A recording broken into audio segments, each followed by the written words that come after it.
Je suis rentrée au PS parce que mon père disait que la gauche c'était bien pour nous les immigrés. Donc je l'ai cru.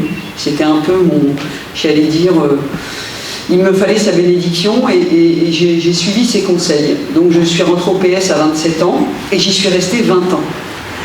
Et je me rends compte que de mon premier engagement à 16 ans jusqu'à aujourd'hui, je n'ai pas changé de conviction, je n'ai pas changé d'idée, je n'ai pas changé de regard, sauf que j'ai mis 20 ans pour me convaincre que finalement la gauche n'était pas le parti qui favorisait l'intégration des enfants issus d'immigration. Et il s'est formé au fil du temps ce que j'appelle moi un espèce de couple diabolique, où dans les cités, finalement la gauche c'était la bienfaitrice, et puis pour la gauche les cités c'était les électeurs.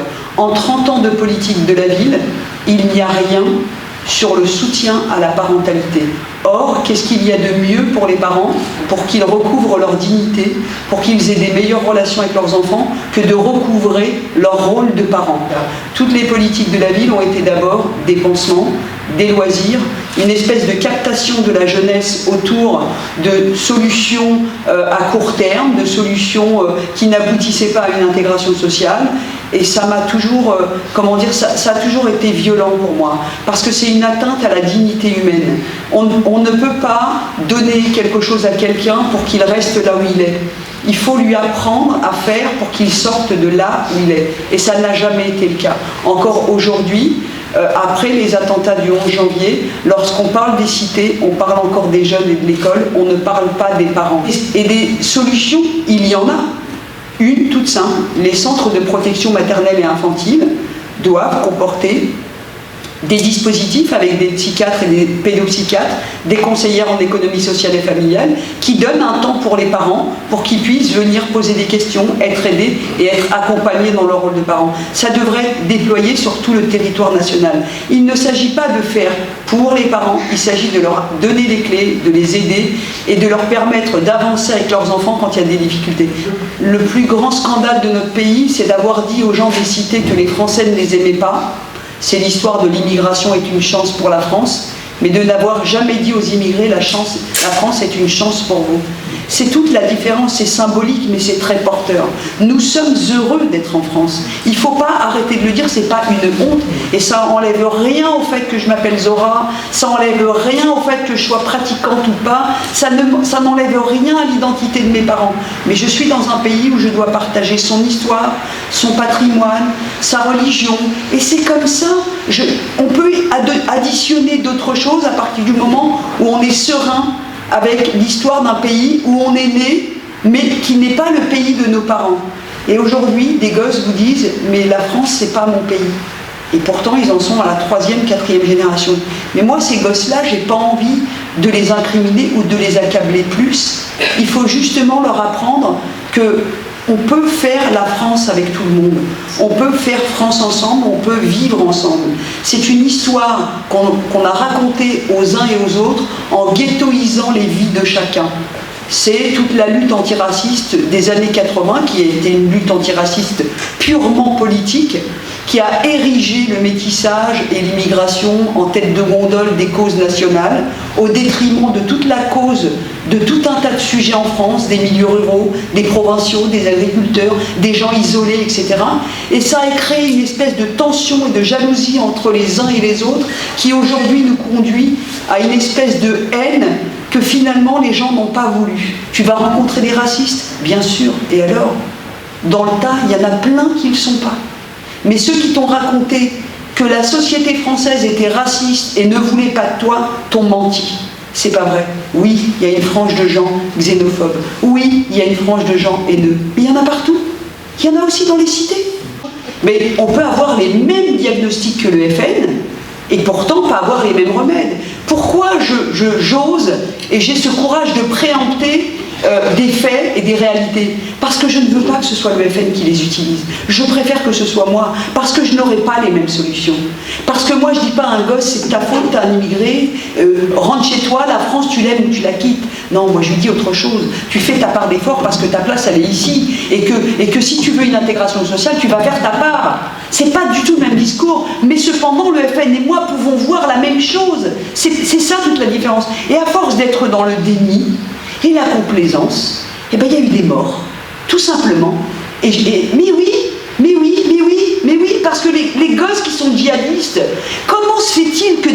gosses dans un pays libre, démocratique, où certes c'est imparfait, mais puisse à un moment donné dire que ça c'est mieux. C'est que quelque part on a failli. C'est que quelque part on a laissé des gosses de côté, c'est que quelque part on a laissé des cerveaux vides, on a laissé des espoirs vides, on a laissé des horizons bouchés, donc on est quand même un peu responsable. Non, il faut avoir le courage de préempter ce discours, de dénoncer et de condamner les faits des minorités agissantes, parce qu'il y a une majorité silencieuse qui n'a rien à voir avec tout ça, et des tas d'intégrations réussies de gens anonymes qu'on n'entend pas du tout, qui sont partout, qui sont médecins, infirmières, aides-soignantes, femmes de ménage, caissières, avocats, plombiers. Tous ces gens immigrés, ils ne sont pas dans le paysage politique, ils ne sont pas visibles, mais ils vivent avec tous les Français. Ils sont là, c'est votre conseiller bancaire, c'est votre boulangère, c'est votre plombier, c'est votre avocat, c'est votre dentiste. Tous ces gens-là, c'est l'immigration réussie, c'est l'intégration réussie. Mais tant qu'on aura une minorité bruyante, agissante, insulte, quand je lis « nique la France » et qu'on me dit « c'est pas condamnable », bien sûr, juridiquement c'est pas condamnable, mais j'ai mal, moralement. J'ai mal, ça me fait mal. Parce que je me dis, se glorifier d'avoir gagné un procès parce que nique la France n'est pas condamnable, moralement, c'est honteux. Le Front National ne doit pas se servir dans le merdier des cités qu'une certaine classe politique organise pour pouvoir avoir un FN fort et pour pouvoir nous appeler tous les 4 matins au Front républicain. Enfin, moi, je veux un FN à néant. Alors, comment faire pour aller dans votre sens, mais sans être pour autant qualifié de FN ou de raciste? Et il ne faut pas avoir peur de ça, il faut continuer à dire. Vous vous en fichez des gens qui vous disent que vous êtes FN, vous savez qui vous êtes.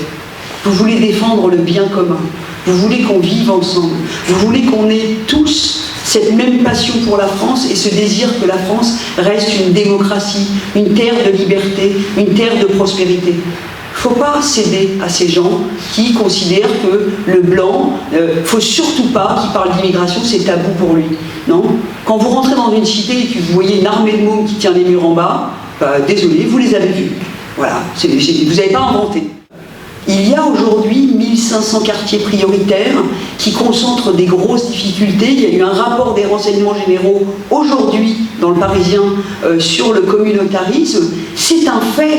Il faut dire à vos amis, ce sont des faits. Mais il faut arrêter, nommer les choses, c'est important. Je me fais insulter aussi, si vous saviez, mais tous les jours. Il faut vider ce fonds de commerce qui consiste à préempter des faits à des fins électorales et politiciennes, parce que sinon on va s'entretuer, et ça c'est pas acceptable. J'ai foi dans ce pays, je crois aux Français, quelle que soit leur origine, et je crois aux Français de longue date et à son histoire. Je veux dire, j'ai fait bien ce pays, ça. C'est pas parce qu'on est né en France qu'on devient français. C'est un long apprentissage, on se rend compte que c'est une vraie chance, c'est un bonheur. Donc on le défend. J'ai pas du tout envie d'aller vivre au Pakistan ou à Kaboul, même pas en rêve. Donc je défends mon pays. Vous savez, les gens qui sont handicapés, ils font comment eux? Il y en a 9,5 millions en France. Ils vont se plaindre à qui eux? Ils sont pas marrons, ils sont pas noirs. Et parfois ils habitent pas dans une cité. Ils vont se plaindre à qui eux? Eh ben, ils peuvent pas prendre le métro, ils peuvent pas prendre le bus, ils peuvent pas aller dans les musées. Et on fait quoi de ces gens-là? Comment faire pour, notamment au sein des gens issus de l'immigration, essayer de les extraire de ce discours de victimisation? Il faut que nous soyons les porteurs de ce discours. Il faut émanciper les gens de l'aumône politique et surtout de cette espèce d'assignation à une espèce de vie qui est liée à leurs origines et à leurs conditions sociales. Il faut qu'on remette tout le monde debout, et en particulier les jeunes. Et je vous promets, moi, quand je discute comme ça avec des jeunes, ils me regardent et il se passe quelque chose dans leur tête. Parce qu'il y a quelqu'un, à un moment donné, qui leur dit « tu peux, t'es capable ». Et celui qui t'a dit « je te donne tout », ça veut dire qu'il te considère incapable. Ce qu'il t'a donné, c'est des pilules de perlimpinpin pour quelque temps, et il va revenir dans 6 mois t'en redonner d'autres pour que tu restes là où il est. Moi, ce que je te propose, ça va être long, ça va être dur, ça va être plus compliqué, mais en tous les cas, ça va faire une vie. Moi, j'ai fait 10 ans d'insertion professionnelle avec les jeunes en bas des cités. Ce discours-là, il a toujours marché. Toujours. À chaque fois, je leur ai dit, qu'est-ce que tu veux veux faire ça, ah bah oui, mais il faut commencer par aller réapprendre le français à lire et écrire. Ah non, je peux pas. Bah on peut pas alors. Donc tu vas t'inscrire au cours de français, tu vas réapprendre à maîtriser le français, et ça c'est la première étape. Et la deuxième étape, tu pourras t'inscrire au test de la formation, parce qu'aller à un test de formation quand tu es illettré, c'est pas possible. Et il faut leur baliser comme ça le chemin et les accompagner jusqu'à l'autonomie et leur dire que l'investissement d'un an ou deux ou trois quand tu as 18 ans ou 20 ans, ce n'est rien. Et à la fin, il faut leur dire, oh, tu veux pas? Très bien. Alors ça sera RSA pour la vie, ou ce sera un SMIC pour la vie dans un métier qui ne te plaît pas. Tu viens de me dire que tu aimerais faire ce métier, je t'explique le chemin pour faire ce métier. Soit tu fais ce chemin, parce que je ne peux pas le faire à ta place, ou soit tu restes où tu es. Mais tu ne pourras pas dire demain la société est responsable et les Français sont racistes. Parce que ça ne tient pas la route. Parce qu'on est quand même bien, il faut se le dire, dans une France qui est aujourd'hui complètement communautarisée, fracturée, où nous avons, moi j'ai grandi dans le 93 et j'y vis encore, où nous avons aujourd'hui le visage de certaines villes complètement modifié et qui n'incarne en tout cas certainement pas la France dans son identité, dans sa culture. Comment on va y répondre? C'est l'intégration sociale qui a échoué, c'est la religion comme identité, c'est une espèce de gifle à la République. Vous ne voulez pas de nous, vous ne nous aimez pas, nous sommes entre nous, ben nous allons développer notre culture à nous. Comment on sort de là-dedans maintenant? Mais c'est vrai qu'il y a des endroits complets où il y a des communautés entières qui vivent entre elles. Mais elles y sont pour rien, elles sont aussi le produit de ce qu'on a laissé faire. Il faut un discours politique fort, on ne l'a pas aujourd'hui. Le premier qui l'a, il est facho. C'est-à-dire que si demain vous dites ça, mais c'est fini. Or, c'est la vérité, comment on sauve ces dizaines de milliers de gosses qui vous disent, mais moi il n'y a pas de problème, je veux bien aimer la France, mais la France elle m'aime pas, mais si elle t'aime, mais non elle t'aime pas, elle m'aime pas, et bien attends on va t'expliquer, alors pour qu'elle t'aime, voilà, il y a ta part, et puis il y a la part de l'État, parce que tu comprends ta condition sociale modeste, fait que nous devons à un moment donné t'aider, mais on t'aidera pas si tu fais rien. On ne peut plus aujourd'hui vivre dans des endroits où il n'y a que des boucheries halal. Il y a des gens qui ne mangent pas halal. Ils ont le droit. C'est pas interdit. L'enseignement des langues et cultures d'origine qui sont réservées aux enfants issus de l'immigration pour mieux appréhender leur propre culture d'origine ou de l'origine de leurs parents. Et donc j'aurais voulu savoir si ce type de programme et par rapport aux problématiques d'intégration est finalement un non-sujet. Est-ce que c'est quelque chose de plutôt positif ou quelque chose de contre-productif à votre avis? Il faut déjà aimer la France, sa culture, son histoire. Ça ne me gêne pas qu'on apprenne 10 langues derrière, c'est pas un souci. C'est pas ça le problème. C'est-à-dire qu'on vous explique qu'il y a un échec de l'intégration, on le dit, on dit apartheid, on dit casser les ghettos, c'est-à-dire qu'on a mis l'artillerie lourde, il y a un vrai problème, et derrière on dit pour solutionner ce problème, on va remettre les enfants dans leurs histoires d'origine. Non, la vraie solution, c'est que l'histoire de leurs parents, ils la fassent avec leurs parents. Ça c'est intéressant. C'est-à-dire qu'il faut recréer les liens avec leurs parents parce que c'est important que les enfants connaissent l'histoire de leurs parents, de leurs origines, de leur culture, de leur langue. Et si après les enfants décident d'apprendre la langue de leurs parents, ils le feront. Je veux dire, c'est pas un problème. Mais c'est pas à l'État encore d'organiser encore une espèce d'intégration sous couvert de bonté et de bien pensance où ils sont pas intégrés parce qu'ils ont besoin de faire un bain de leur culture. Mais le bain de la culture, c'est avec papa et maman. C'est pas à l'école. L'école, c'est la République, c'est pareil pour tout le monde. C'est là où se crée l'intégration. C'est pas là où on divise. La mentalité des jeunes qui ont décidé, pour sortir de leur galère, de trouver des alternatives en vendant du shit, en se débrouillant par eux-mêmes, parce qu'ils n'arrivent pas à trouver du travail, parce que c'est aussi une réalité. C'est difficile pour une personne issue d'immigration. Moi, je ne suis pas issue d'immigration, mais quand même, je suis un peu assimilée parce que je suis couleur noire. C'est quand même difficile aujourd'hui de trouver du travail. Moi, on me l'a déjà dit, on ne travaille pas avec des Antillais. Ma chef, elle disait, on les voit tout de suite, les jeunes cités qui arrivent avec leur casquette, et wesh, vas-y, change de travail. Voilà. Alors comment on fait? Comment on change tout ça? C'est énorme comme boulot. Moi, j'ai fait 10 ans d'insertion professionnelle. Les jeunes qui arrivaient pas habillés, pas rasés, etc., ils repartaient aussitôt. Et je leur expliquais pourquoi, l'importance. Il y a des gens qui le font localement. Il y a des missions locales qui font ce travail, mais il faut un vaste plan national pour l'emploi des jeunes, spécifique d'accompagnement jusqu'à l'apprentissage du français. Il faut qu'ils retournent à l'école. Et j'allais dire, il faut être autoritaire. On ne peut plus leur laisser le choix. On ne peut pas dire, c'est la crise, c'est la crise. En plus, ils sont discriminés. Ils n'ont pas le diplôme. Ils sont en échec scolaire. Alors, on va faire un RSA jeune. Super, l'avenir. Non, non. Non, non. Moi, je suis au pouvoir, je ne dis pas ça. Je dis, il y a 200 000 emplois non pourvus. Il y a une cagnotte de formation. Je mets ça bout à bout et je fais un casting dans les cités. Je dis, c'est marche ou crève. Voilà, c'est simple, hein. C'est très simple. Et je peux vous dire qu'au bout de 3 ans, ils vous disent merci. Et je vous prie de croire qu'il y en a plein, je veux dire, les cités où ça tient les murs, il y en a qui réfléchiraient à 2 fois. Est-ce que je tiens les murs et je finis en tôle, ou est-ce que je m'embarque dans un processus d'insertion avec des gens pris en charge, entre guillemets, où ça va être long, mais finalement, je vais faire une vie. Je vais pouvoir fonder une famille, je vais pouvoir m'installer. C'est ça qu'il faut leur rendre aux jeunes, que pour faire tout ce chemin-là, eh ben, il faut qu'ils fassent leur part, mais pour qu'ils fassent leur part, il faut que l'État lâche les moyens et les dispositifs nécessaires.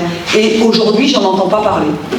Il faut qu'il y ait au sein des écoles la possibilité pour des enseignants de dire « cet enfant-là tape, c'est pas normal, il faut trouver une solution » et il faut que dans les PMI et dans les espaces, dans les villes, il y ait des comités de soutien à la parentalité. C'est comme des conseillères d'éducation économique, sociale et familiale. Il n'y en a presque plus. Mais apprendre à des parents à gérer un budget, à prioriser ses achats, à faire en sorte qu'on fait des économies pour les vacances. Mais c'est important. C'est super. Et bien ça n'existe plus. Parce que la famille n'est pas prioritaire pour l'État. C'est tout. Alors moi je ne pense pas que ce soit un problème de barre à enlever ou d'HLM. Je pense que c'est un problème de conscience de chacun, effectivement. D'un travail de fond, d'un travail de prise de conscience et de relais derrière. Donc en quoi, vous, ceux qui sont dans des situations privilégiées, vous auriez le droit d'être dur, exigeant, rigoureux avec vos enfants, et dans les cités, nous, en tant qu'éducateurs, en tant qu'acteurs locaux, en tant qu'enseignants, nous devrions être laxistes. Parce qu'ils ne méritent pas l'exigence, ils ne méritent pas la difficulté, ils ne méritent pas l'effort.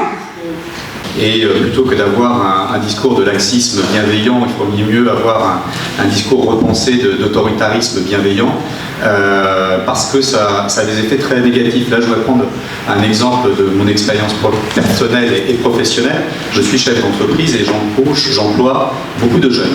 Depuis 5 ans, j'ai embauché au moins 150 jeunes. D'expérience, je me suis aperçu qu'il arrive de temps en temps que les choses se passent mal avec un collaborateur.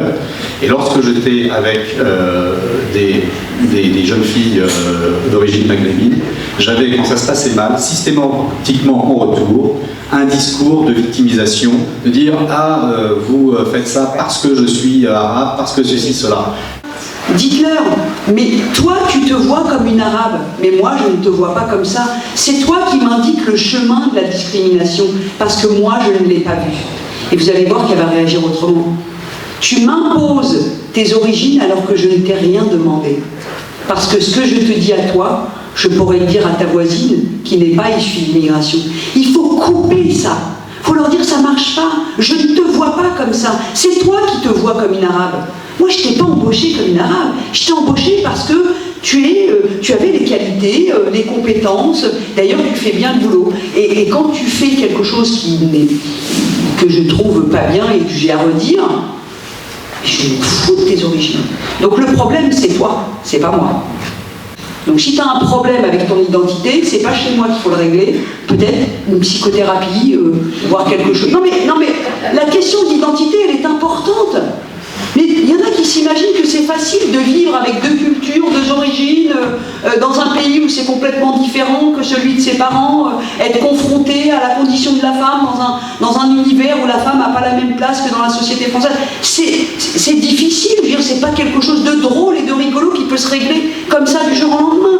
Donc à chaque fois que quelqu'un vous dit « vous êtes raciste, je vais dire non, non, c'est toi qui te vois comme moi je te vois pas. C'est radical. Quelle différence faites-vous entre la gauche et la droite? La droite, c'est la méritocratie, c'est l'effort individuel, c'est la liberté individuelle et c'est l'effort individuel. La gauche, c'est tout le contraire. C'est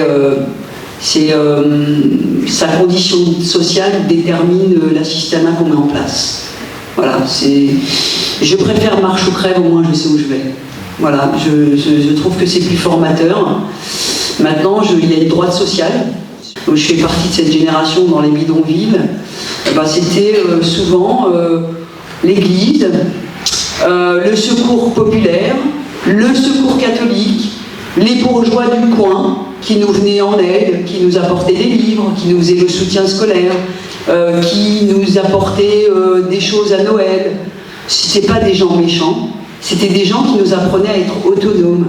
Tous ceux qui ont grandi dans les années 60-70 ont connu le catéchisme transformé en soutien scolaire.